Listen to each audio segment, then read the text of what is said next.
நாம் தமிழர்கள் என்று சொல்லக்கூடிய நிலைமை வந்தாக வேண்டும். ஜாதியை பற்றி கூட நம்முடைய தலைவர் கலைஞர் அவர்கள் ஒரு முறை ஒரு உதாரணத்தை சுட்டி காட்டியிருக்கிறார்கள். அத்தி மரத்தில் உச்சியிலும் கிளையிலும் அடிமரத்திலும் காய்கள் காய்க்கும்.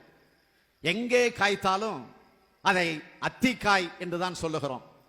அடிமரத்தில் காய்ப்பதை பரங்கிக்காய் என்றோ, கிளையில் காய்ப்பதை புடலங்காய் என்றோ, உச்சியில் காய்ப்பதை வெண்டைக்காய் என்றோ சொல்வது கிடையாது. மண்ணில் பிறந்த மனிதர்களிடையே மேல் ஜாதி கீழ் ஜாதி என்ற வேற்றுமை இருக்கக்கூடாது. ஜாதியை ஒழிப்பதற்கு ஜாதி ஒழிக என்று சொன்னால் மட்டும் போதாது. சாதி என்பது சதியின் காரணமாக சதி என்ற வார்த்தையில கால் முளைத்து சாதியாக மாறியது. சாதி அத்தோடு நின்றதா? இல்லை. தீ என்ற எழுத்துக்கு கொம்பு முளைத்து அது தீயாக மாறியது. அந்த தீயை அணைக்க வேண்டிய பெரும் பொறுப்பு தான் இங்கு இருக்கக்கூடிய இளைஞர்கள் கையில ஒப்படைக்கப்பட்டிருக்கிறது.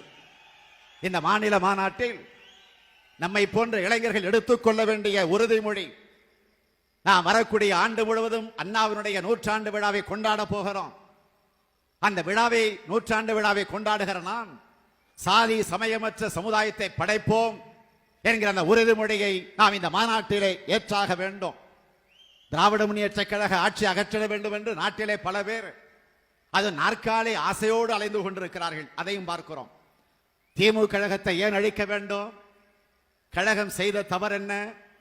இந்த மண்ணுக்கு தமிழ்நாடு என்ற பெயரை சுட்டி தந்திருக்கிறோமே, அதற்காகவா?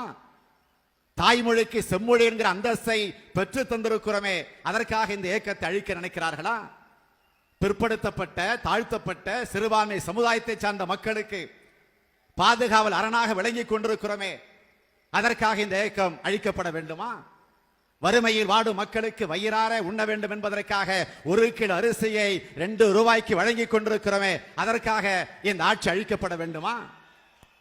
புலி வாழ குகை உண்டு, பறவை வாழ கூடு உண்டு, எலி வாழ கூட வலை உண்டு. ஆனால் எங்களை போன்ற ஏழை எளிய மக்கள் வாழ்வதற்கு இடமில்லாமல் தவித்துக் கொண்டிருக்கிறோமே, அதையும் புரிந்து இந்த ஆட்சி இன்றைக்கு பட்டா வழங்கிக் கொண்டிருக்கிறதே, அதற்காக இந்த ஆட்சி அழிக்கப்பட வேண்டுமா?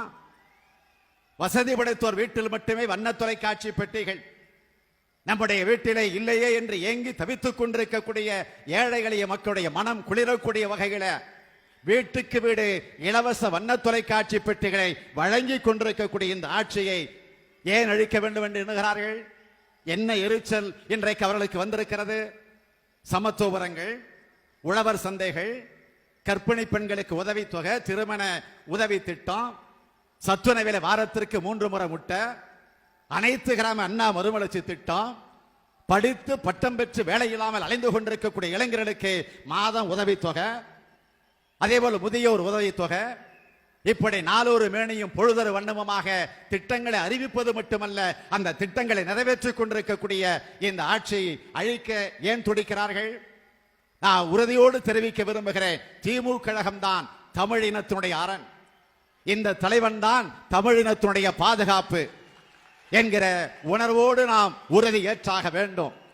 உறுதி ஏற்கிற நேரத்தில் நான் உங்களுக்கு முன்னே செல்லும் தலைவனாக அல்ல, உங்களை முன்னால் தள்ளி பின்னால் வரக்கூடிய கோழையாக நான் இருக்க மாட்டேன். உங்களின் தோளோடு தோள் நின்று உங்களின் உற்ற நண்பனாக என்றும் உங்களின் ஒருவனாக வருவேன். விடைபெறுகிறேன். நன்றி, வணக்கம்.